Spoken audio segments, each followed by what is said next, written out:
masaya ako dahil bali pangatlong beses ko na napanood tong movie. Pero yung reaction ng mga tao every time matatapos yung movie, pare-pareho. It's either nakangiti habang may luha. Alam mo, Or actually naalala ko, alam nakikita ko yung mga eksena mo doon sa akin. Parang yung sa Baguio before yung kay Robin, di ba? utol kong Hoodlum 1 and 2, tsaka yung Makuha Ka Sa Tingin. Yeah. Pero parang pag nakapunta ka na ng Atok, parang hindi ka na masaya sa weather ng Baguio. Kasi mas malamig. Tsaka nagulat ako na yung Atok pala is higher than Sagada. Higher siya. So ngayon, may lamig pa rin bang feeling or maha-hot seat ka? Ngayon parang ninervous nga ako eh. Nervous ka pa rin pag ini-interview ka? Yes. Pero good vibes ka naman lahat. Yeah, yes. Maganda. Yung kay binati ka ni Julia, tapos Yeah. even si Leon, Leon, yeah. sumagot sa social media. Yeah. So kumbaga parang accepted na nila na nagbabatian kayo, nag-text to social media. Yeah, siguro ano yan, kumbaga sa basketball siguro nasa first quarter kami. And I hope makarating kami doon sa fourth quarter para magkaroon kami ng chance na makapagkwentuhan ulit. Pero baka may extension. Okay lang may extension basta mas mahaba yung time namin makapagkwentuhan sana. Pero ayun, ano nararamdaman mo na ang daming nakaka-feel good sa nangyayari sa inyo? Yeah, natutuwa naman ako kasi habang nararamdaman ko na mukhang magkakaroon ng healing, pati yung mga fans nila, yung mga tagahanga nila, parang ganun din yung parang nahahawa sila. So, natutuwa ako at saka excited ako kung ano pa yung mga magaganap sa mga darating na araw. Actually, Dennis, maraming natuwa yung reconciliation ni Julia at mga Bata. Pero is it possible ba na magkaroon ka rin ng reconciliation with the moms? Ay siguro, in due time, kasi hindi mo rin masisisi dahil marami ring mga pinagdaanan. So, maraming masasakit na pinagdaanan. So, siguro, pag ang level ng pain malaki, ang time ng healing mas mahaba. Pero, Kaya, I hope sa totoong buhay, magkaroon din ako ng magic.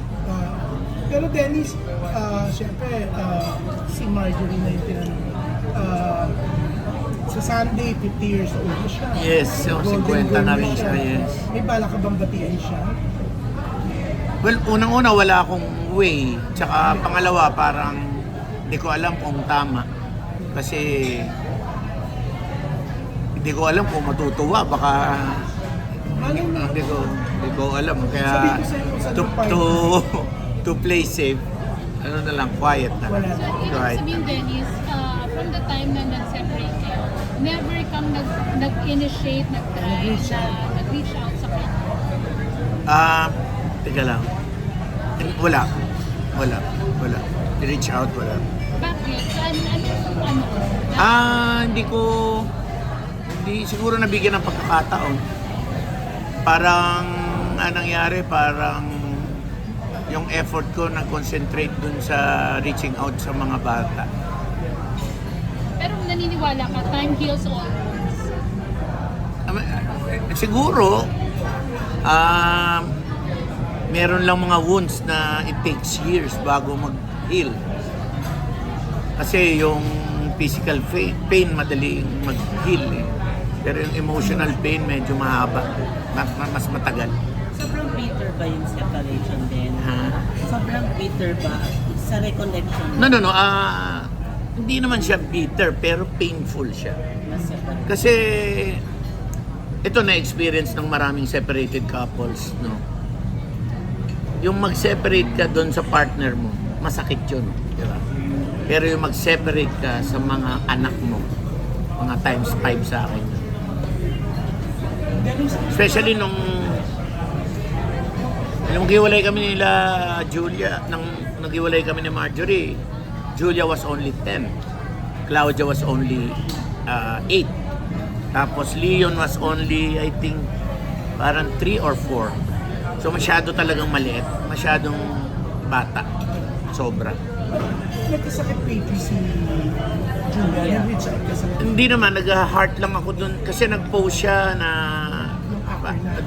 di ba parang may picture siya, hindi, parang nasa bahay, hindi, hindi, parang nasa bahay na, so ano ba message ko, heart lang, walang hindi, nag-heart lang ako na nasa bahay na siya. Ang feeling ko dun sa pagkakasabi niya, mukhang over fatigue. Dun sa pagkaka-describe, sabi ko over fatigue to. Sabi ko baka sunod-sunod yung puyat, tapos with the heat. Diba? Sobra. Minsan, hindi ka naman pagod sa work talaga yung work. Nadidrain ka nung heat eh. Kaya nga, buti ngayon wala akong ginagawang movie or wala akong taping kasi nakita ko yung hirap ng mga nagsushooting tsaka nagtitaping. Sobrang init. Alam mo, kahit na nasa tent ka, alam mo naman ang tela ng tent. Mainit. Ano yun eh, trapal, diba? Mainit. So sabi ko, grabe sacrifice din ng mga taga-industriya ngayon dahil sa init, dahil yung kinikita talaga nila, it's really worth it. Kung kayang doblehin, it's really worth it. Dennis, pareho kayo nasa Viva ni Julia. Yes. Hindi nyo pa na i-suggest man lang kay Boss Vic na paano magsama kayo sa Viva? Well, pagka ini-interview naman ako, lagi ko sinasabi na sa tagal kong gumaganap na tatay ng mga bida, halos lahat ng bida naging anak ko na eh. Lahat halos. Erich Gonzalez, Tony Gonzaga, Sara Geronimo, sino pa ba? Halos lahat ng sikat na leading lady naging anak ko na. Pati leading man. 'Di ba? Sila DJ naging anak ko na. So, dream come true yun kapag yung anak mo ang naging anak mo sa pelikula. Palagay ko pag nakita kami ng mga manonood ng mga ganong scene, kamukha nitong sa When Magic Hurts, yung kamukha nung eksena namin ni Mucha sa lamesa. Yung ganong kasimpleng eksena, tatatak yun. So feeling mo handa na si Julia? Si Boss Big magdi-decide niyan eh. Kahit na hindi ka handa, pag sinabi ni Boss Big, you do this film. Siyempre, yun ang boss. And as a professional actor and actress, you have to do your job. Pagka sinabi ng producer, tsaka gusto ng director na magsama kayo, siyempre, trabaho yun eh. Siyempre ako, ma-happy ako kasi kung magagawa kami ng pelikula, siyempre, pag walang take, pwede kaming makapagkwentuhan, di ba? Kahit na hindi ganun kalalim na kwentuhan, kahit yung nasa ibabaw lang. Basta magkaroon lang ako ng chance na makausap at makasama si Julia kasi the last time ko siyang nakasama, 6 years ago pa, kumain lang yata kami sa restaurant. Tsaka before that, kung magkita kami, siguro mga once a year, minsan once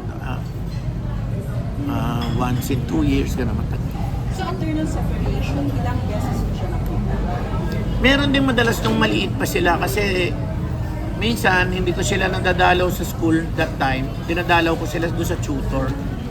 There was one time na alala ko, I celebrated her birthday doon sa lugar ng tutor. Dala ako ng cake and something. And alam ko, hindi ako nagpaalam kay Marjorie nung pumunta ako doon sa tutor. Kaya medyo nung dumating ako, parang ninenervous yung mga bata kasi baka malaman. Siguro nalaman na lang ni Marjorie yun after. Dahil siyempre, pag uwi nun, di ba? Oh, dumating si Papa doon. Nagdala lang naman ako ng cake.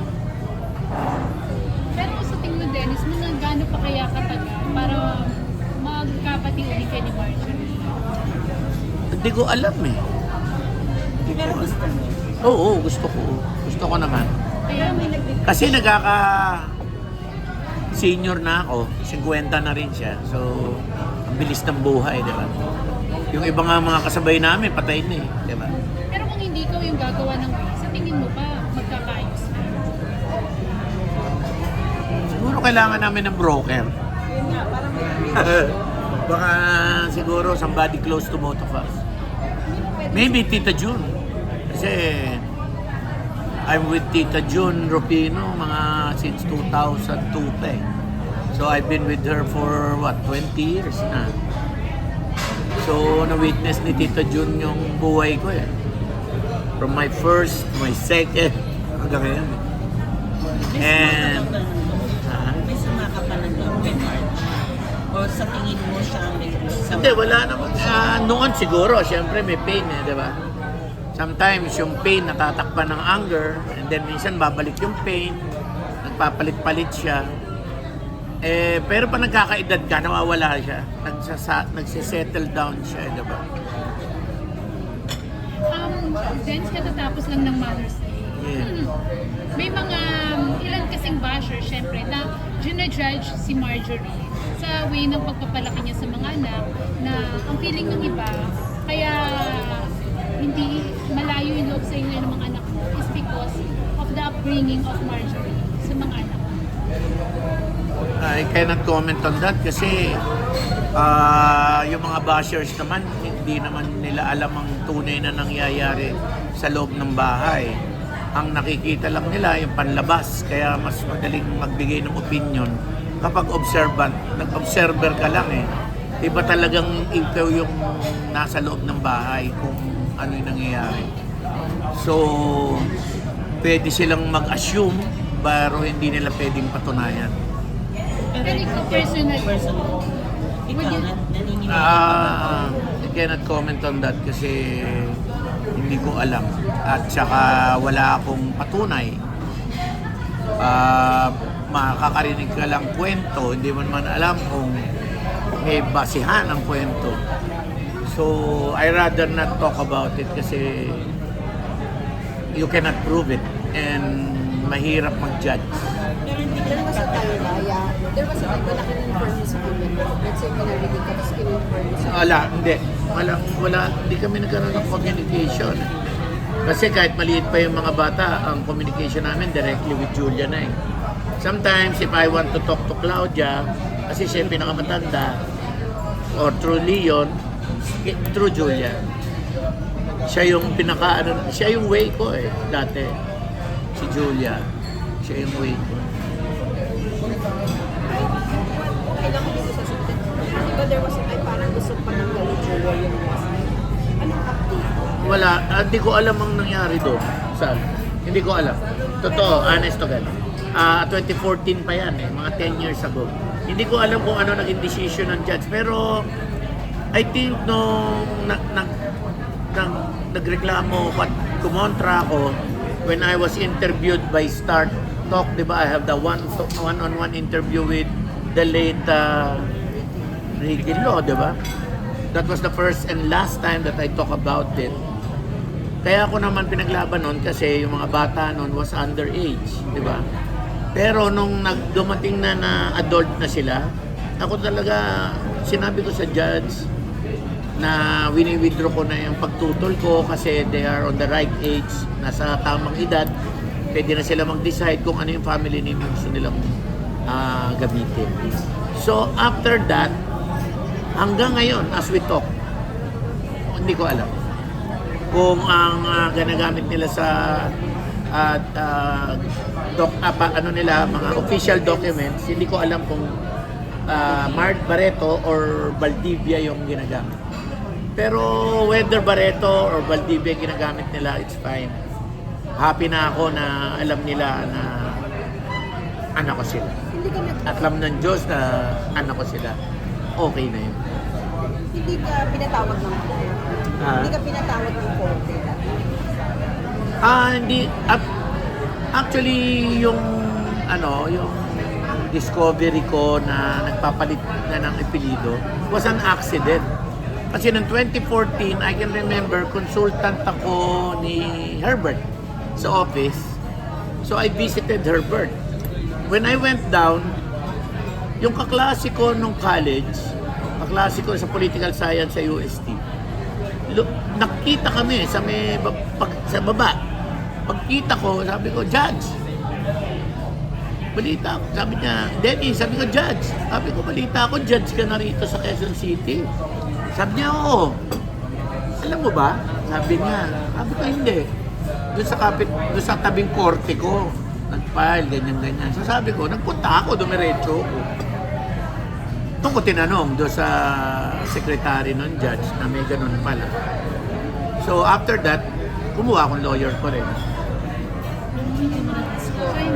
Tapos walang contention. Mas mabilis yun. Mas bibilis. Saka walang issue sana. Nagka-issue lang dahil nagsalita ako noong 2014, diba? So ngayon wala ka na, okay na sa'yo. Okay lang, oo. Kasi tanda, kahit ipaglaban mo, wala ka ng panalo dahil si Julia is already 27. Si Claudia is already 25. Leon is already 21. So kahit na ano pinito gamitin nila, oo. You can Decide na, oo. Tsaka parehong ano na yan eh, may sarili-sarili ng trabaho. So intentional. Ha? Oh, that's painful. Tatay ako. Tatay kay sakit. So intentional, hindi mo siya inalak kung anong naging. Yes. Hindi ko na inalam. Thank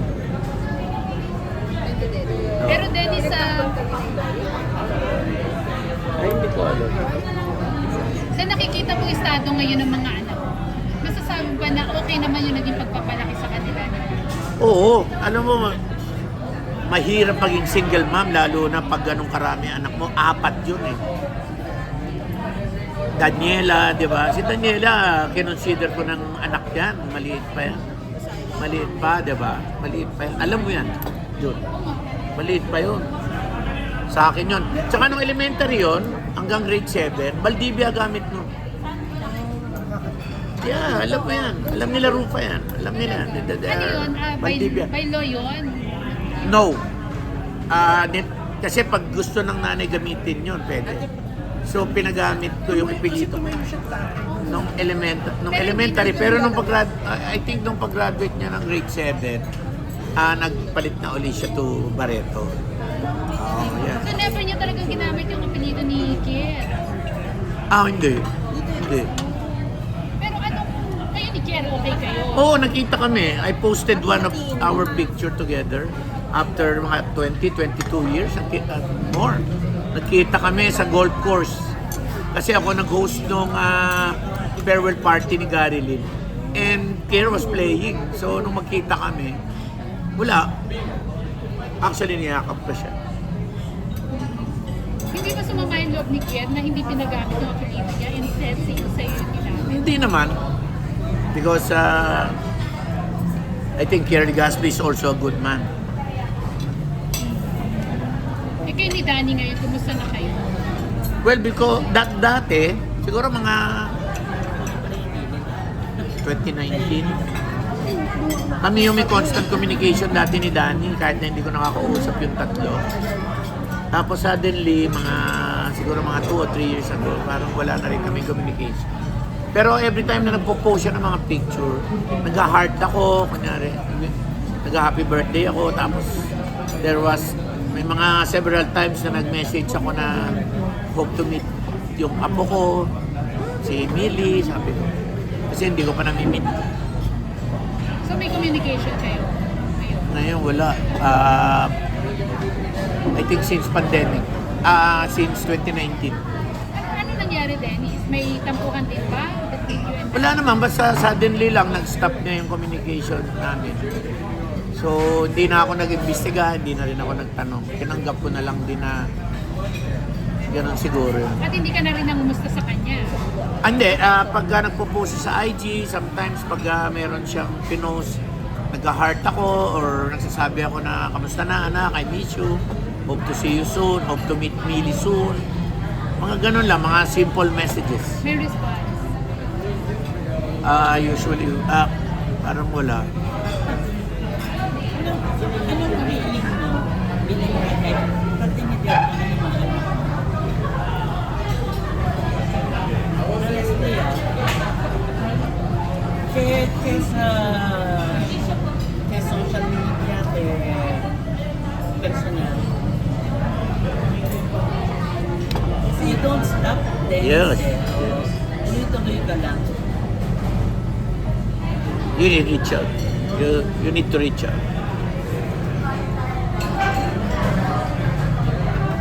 Even though you don't get any response. Wala naman. Wala namang mawawala sa pagkatao.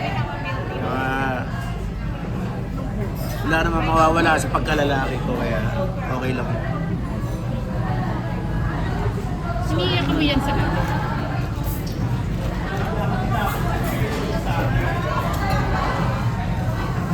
Ngayon, Dennis, parang aside from Marjorie's kids, yung dalawa mo, may communication ka pa rin. Kasi, Yeah, video call. And I'll be going there to visit them siguro end of July or first week of August. Nadalawin ka. Nasa Sydney. Doon na nag-aaral yung mga bata eh. okay kayo ng mga. Yeah, ano naman, civic. Kasi recently nagsalita siya, di ba? Parang, I don't want to comment on that. e paano? Pag-uusapan niyo ba pagdating doon? Hindi ko pa alam. I don't want to comment. Pero tuloy yung sustento mo. Yeah. $10, ha? At yung mga bata sa'yo rin nakapangatiligo, no? Yes, yes. Ang mahal ng ano, pilihin sa... Ito, tingnan mo. Mahaba. Sige, mamaya basahin ko. Anyway, yun lang. Nakakamiss lang yung mga bata. Nakakamiss yung mga anak ko. Eh siguro bahagi yun ng ano ko eh. Kumbaga, kasama yun sa mga... Siyempre, ang dami ko rin maling nagawa sa buhay ko. Siguro sabi ko, yan yung kabayaran nun. Yan ang payment. Di ba? So, ngayon na nakapagbayad na ako, sana magkaroon ng reconciliation or magkaroon ng chance ulit na makapag-usap. Hindi ko naman sinabing maging close kami ulit. Ang gusto ko lang magkaroon ng communication, tapos masabi ko lang yung side ko ng buo, walang edit, 100%. Kasi yung makaka ko yung alam nila, yung konti-konti. So gusto yung buong story. Gusto ko yung buong story. Yan. Pero Dennis, fairness to you sa yung pagkagawa mo sa mga. Pero naging mabuti kang anak ka, naging mabuti kang Yes. kapatid. Yes, yes. Puri-puri ka naman. Yes. May chance pa ba ng reconciliation? Since sabi mo, babalikan doon ng July. Wala na. Wala na. Ang BBC, target ko na lang talaga doon yung mga bata. Bakit naman? May bago ka na? Secret. May bagong love life? Actually, naghahanap siya eh. Nalaman niya, Hindi. wala akong love life. Meron. Parang sabi mo last time meron. Yeah. Hindi lang niya maano. Not showbiz ba yan? Yeah. So, lalo kang maiiyak pag naka-immature siya sa mga... Hindi, pag medyo humahaba, pero pag maigli, kaya. Pero pag medyo mahaba yung usapin, sakit. Pero sa mga bareto, okay ka na, di ba? Sa Mami Claudine, La Marge. Oh. Actually, si Claudine ang nag-suggest sa akin dun sa role na yun. Naalala niya ako na si Kuya bagay gumanap niya sa part na yan na nagdadrama habang umiiyak. Nagdadrama habang tumatawa. At kahit nagkaroon kayo ng problema ni Marjorie, never kayong Gawa? No. nagawa ni Claudine or Kasi naalala ni Claudine na during the time ng death ni Rico yan, I was there. Ako yun. time. Diba? Kahit nung burol ni Rico yan sa Lasal, diba? Ako yung katabi ni Claudine. Nung una niyang malaman na namatay si Rico yan, doon ko siya dinala sa rest house ko, tinago ko siya doon. Tsaka nung bata pa si Claudine, tumira sa amin ni Marjorie yan, bata pa yan. Tsota pa niya si Mark Anthony. Naalala ko pa, pag inaabot ng 12 midnight si Mark Anthony, ako ang bumababa at kinakausap ko si Mark Anthony. Sabi ko, Mark, magta-12 na, you have to go home. Ako yun. Hindi nakakalimutan yung Claudine yun because nag-best effort din naman ako para malin siya parang tunay na kapatid. Kahit nung bata pa siya. Alam ni Jun yan. Napanood mo yung recent interview ni Ochi Diaz kay Claudine? Yeah, hindi ko pa napanood ng buo, pero yung mga snippet na panood ko. Pero parang nabanggit yata, yung name ko nabanggit ni Claudine eh. So, Ako nagsabi sa kanya eh na wala na siya. and ano, although ako feeling ko napaka-sincere ni Claudine Tay, pero may mga ilan pa rin nagdududa na doon sa sinabi ni Claudine na walang overlapping na nangyari kina Rico and kay Raymond. Wala talaga. Hindi nangyari yun. At least to back her up. Oo, hindi nangyari yun. Oo, man. Bago nag-Raymart. At saka na, magkasama kami ni Raymart sa Cool Ka Lang that time eh. Nagpaalam pa si Raymart sa akin. So hindi pa talaga sila mag-boyfriend. Mamandiligaw siya. Nanliligaw. Cool Ka Lang, magkasama kami. Once a week Kasi kami. Raymart, di ba? Yes. Kasama kami. So ngayon, you're still friends with Raymart. Oh yes. Kasi para kung kapatid yung mga Santiago Brothers. Remember, ilang years akong Howie Boys ni Randy Santiago. Bata pa yung si Raymart, kasama ko na yung mga yan. Oo. 87, magkasama na kami ni Randy. Ako isa sa Howie Boys ni Randy that time. Pero never ka nakialam sa problema ni Claudine. No. Ay, lagi ako nasa middle kasi parang kapatid ko yan. Yung dalawa, parang kapatid ko pareho yan. Pareho pa birthday niyan. Kaya dati, nung di pa sila mag-asawa, pupunta muna ako sa birthday ni Claudine, tapos saka ako pupunta sa birthday ni Raymart. Minsan pupunta pa kami doon sa birthday ni Agot Isidro kasi tatlo silang magkaka-birthday. Pero hindi ikaw naging tulay sa kanila. Hindi ako naging tulay. Tsaka hindi kailangan ni Raymart ng tulay. Lalaki yun eh. Pag may gusto yun. Nanghinayang ka dyan nung hiwalay sila. Ha? Nanghinayang ka. Oo, nakakalungkot. Nakakalungkot. Lahat naman ng separation, malungkot. Kahit nga hindi ka close, pagka nabalitaan mo o narinig mo, di ba nalulungkot ka? Anyway, hanggang doon lamang. Maraming salamat. Maraming salamat.